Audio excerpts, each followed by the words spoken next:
بنیادی چیز سمجھنے سے متعلق ہے کہ دونوں امور حق ہیں اور دونوں میں سے کسی میں افراط اور تفریط نہیں کرنی چاہیے، افراط اور تفریط نہیں کرنی چاہیے. سمجھ گئے نا بات؟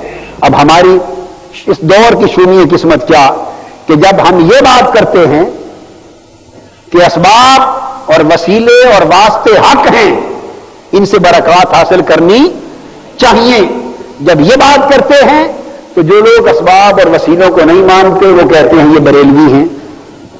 کیا کہتے ہیں؟ قادری صاحب کیا ہیں؟ بریلوی ہیں. اور میں نے کبھی بھی نہیں کہا کہ میں بریلوی ہوں. کسی نے آج تک سنا میرے منہ سے کہ میں نے کہا میں بریلوی ہوں؟ ہم بریلوی دیوبندی وغیرہ کی اصطلاحوں کو مانتے ہی نہیں. ہم تو اہل سنت والجماعت ہیں، ہم تو اہل سنت والجماعت ہیں. بریلوی کوئی عقیدہ مسلک بولیے بھائی. کراچی والے دھیان سے سن لو، وہاں مرض زیادہ ہے. یہ کراچی میں ساری مرض ہی یہی ہے. کراچی کے لوگ دھیان سے سن لیں، بریلوی دیوبندی کوئی عقیدہ مسلک. یہ تو جو مدرسے تھے، جو شہر تھے، ایک اعلی حضرت کا مرکز تھا، ایک علماء دیوبند کا مرکز تھا، جو وہاں سے پڑھے، جن کو وہاں سے تلمذ و نسبت ہے، وہ بریلوی اور دیوبندی کہلائے. جیسے کوئی دہلوی ہے، کوئی لکھنوی ہے، کوئی بغدادی ہے، کوئی گولڑوی ہے، کوئی سیالوی ہے. یہ نسبتیں ہیں، یہ نسبتیں ہیں، عقیدے مسلک. یہ یار لوگوں نے، علماء نے دھکے شاہی سے ان کو مسلک بنا دیا اور یہ ظلم کیا، یہ ظلم کیا. تو جب ہم بات کرتے ہیں واسطے وسیلے حق ہیں، تو آج جو لوگ ان کو نہیں مانتے وہ کہتے ہیں یہ بریلوی ہیں. قادری صاحب کی بات سننے نہ جانا، یہ تمہیں بریلوی بنا دیں گے. اب جب ہم کہتے ہیں بھئی واسطے وسیلے اور وسیلے واسطے کو مانو، عقیدہ رکھو، برکت اٹھاؤ، مگر انہیں مسبب نہ جانو، ان پر توکل نہ کرو. مسبب اللہ ہے، دینے والا اللہ ہے. اللہ کی توحید کے سامنے پردہ نہ ڈالو.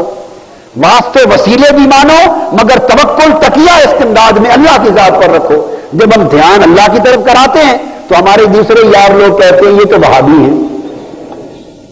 یہ کیا ہے؟ وہابی ہیں. اللہ کی بات کرتے ہیں زیادہ، توحید کی بات کرتے ہیں. انہیں توحید کی بات زیادہ پسند نہیں آتی. الا ماشاء اللہ، میں بار کہہ رہا ہوں، سارے ایسے نہیں ہیں. مستثنا اہل علم، اہل فہم وہ یقیناً ہے، مگر وہ تعداد میں کم ہوتے ہیں. عوامی رجحان جو ہو گیا ہے امت میں اس کی بات کر رہا ہوں. عوامی واعظ، عوامی خطیب، عوامی مقرر اور عوامی سامعین اور عوامی مسلک.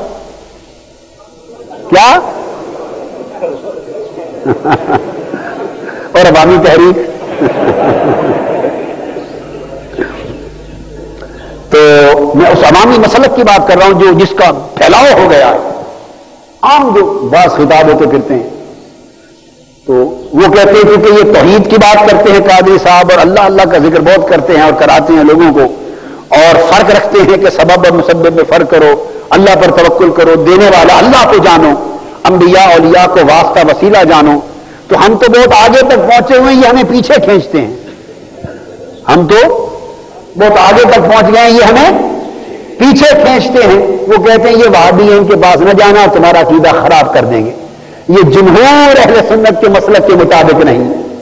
یہ جس کو وہ جمہور کہہ رہے ہیں وہ جمہور نہیں ہے. یہ وہ دوسری جمہور ہے، لوہے کی، جس سے دانت نکالتے ہیں،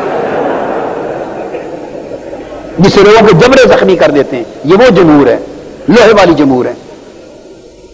ورنہ وہ جمہور اہل علم کا، جس میں جمہور سے مراد کثرت ائمہ محدثین علماء اور جمہور اہل اسلام، اور کثرت کے ساتھ ائمہ محدثین اور امام امت، ان کا عقیدہ تو وہی ہے جو ہم بیان کرتے ہیں.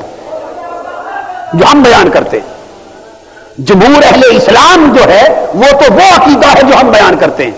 اور میں اس کو برملا کہتا ہوں، جو لوگ ہماری مخالفت اس وجہ سے کریں کہ قاضی صاحب ہمیں پیچھے کھینچتے ہیں اور عقیدہ ان کا درست نہیں اور ان کا عقیدہ گڑبڑ ہے، جو ایسا کہتے ہیں، میں آپ کے یقین کے لیے آپ کو بتانا چاہتا ہوں، اللہ کا شکر ہے حضور علیہ السلام کے نالین پاک کے صدقے وہ سارا پاکستان اور سارا ہندوستان اور پوری دنیا جمع ہو جائے. چھوڑی ایک اصول مقرر کر لیں. عقیدے کا کوئی اصول ہونا چاہیے. یہ دبر گسونی ہوتا ہے، سنی دبر گسونی. یہ تو کوئی بات نہیں نا کہ ہم سنی کو دبر گسونی بنا دیں. سنی تو اونچا عقیدہ ہے، اہل سنت والجماعت کی ایک علامتی لفظ تھا. یہ تو کتاب و سنت کا عقیدہ ہے، صحابہ کا، اہل بیت کا، ائمہ کا، اولیاء کا، علماء کا عقیدہ ہے. تو سنی اس کا علامتی لفظ تھا. ہم نے تو اس کو اس تصور سے ہٹا کر جو منشا میں آیا وہ جڑ دیا، کہا یہ سنی ہے. تو ہم نے تو سنی کو دبر گسنی بنا دیا، جو دب دیا، جو گسن لگا دیا وہ عقیدہ بنا دیا، اور جس کو چاہا وہابی کر دیا، جس کو چاہا سنیت سے نکال دیا. جو 4 جماعتیں پڑھ کے آ جاتے وہ بھی ٹھیکیدار ہے سنیت کے، جس کو چاہیں سنیت میں داخل کر دیں، جس کو چاہیں خارج کر دیں. جیسے داخلہ خارجہ رجسٹر پرائمری اسکول میں پڑھا ہوا ہوتا، یہ نکل گیا یہ داخل ہو گئے. رسالے لکھتے ہیں اور انہیں آ جاتا ہے یہ سنیت سے خارج ہو گیا. تم کو کس نے ٹھیکہ دیا؟ جیسے یہ تعمیر کا ٹھیکہ کسی ٹھیکیدار کو دیا جاتا ہے، ان لوگوں نے کہاں سے ٹھیکہ لیا؟ کو ہمیں بھی وہ جگہ بتاؤ، یہ سنیت کا ٹھیکہ کہاں سے ملتا ہے؟ کس نے تمہیں اتھارٹی دی ہے کہ قادری صاحب کو یا فلاں کو یا فلاں کو یا فلاں کو یا کسی کو جو چاہو سنی بنا دو، جو چاہو نکال دو؟ کس نے اتھارٹی دی ہے تمہیں؟ کس مدرسے سے یہ سند ملی؟ کسی بڑی ہستی کا بیٹا ہونا یہ اتھارٹی نہیں دیتا کسی کو. بیٹا ہو، بڑی ہستی بنو گے تو کوئی بات کرو، بڑے بڑے تھے تم مستحق کرو گے تو نہیں. میری بات آپ سمجھ گئے نا بات؟ تو چونکہ فلاں بڑی ہستی کا بزرگ ہے، فلاں بڑی ہستی کا تو نام بھی ہمارے سر آنکھوں پر، مگر چونکہ ان کی اولاد سے ہے تو ہر کوئی کسی نہ کسی اولاد سے ہے، ہر کوئی کسی نہ کسی اولاد سے ہے. یہ کیا بات ہوئی؟ یہاں کتنے سادات پھرتے ہیں وہ سب حضور علیہ الصلوۃ والسلام کی اولاد سے ہیں، اور پتہ نہیں کیا کیا حال ہوا پڑا ان کا. وہ کہیں میں چونکہ آل رسول یا جو فتویٰ میں میرا، تم چونکہ کسی ولی اور عالم کی اولاد ہو تو تمہیں سنیت سے نکالنے کا اختیار ہے، تو میں تو رسول کی اولاد ہوں، پھر مجھے تو اسلام سے نکالنے کا بھی اختیار ہونا چاہیے. تو سید تو یہ کہے گا پھر میں رسول کی اولاد ہوں لہذا مجھے دین میرے نانا دین لائے لہذا مجھے اختیار ہونا چاہیے آل رسول کی وجہ سے، جس کو چاہوں اسلام میں رکھوں، جس کو چاہوں نکال دوں. یاد رکھیں اسلام پر کسی کی اجارہ داری نہیں ہے، یہ صرف اللہ اور اللہ کے رسول کا اختیار ہے. اللہ اور اللہ کے رسول کا اختیار ہے. جو رسول کی بات مانے مسلمان، جو نہ مانے کافر. بس رسول کے بعد یہ کسی کی اتھارٹی نہیں ہے. باقی لائق احترام، لائق عزت، ہم ان کے جوتوں کی خاک آنکھوں کو سرما بنانے والے. ہمارے اکابر صحابہ کرام سے لے کر ہمارے ائمہ اور مشائخ اور اولیاء بزرگوں تک ہم ان کے جوڑے نالین اٹھانے والے، ان کے جوتوں کی خاک کو سرما بنانے والے. ادب، احترام، تکریم اپنی جگہ، مگر شریعت اور دین کا اصول اپنی جگہ. ایک بات ذہن میں رکھنے، یہ ہم نہیں مانتے کسی کو چونکہ فلاں کی اولاد ہے، فلاں کا بیٹا ہے لہذا اس نے فتویٰ دے دیا سنیت سے خارج ہے.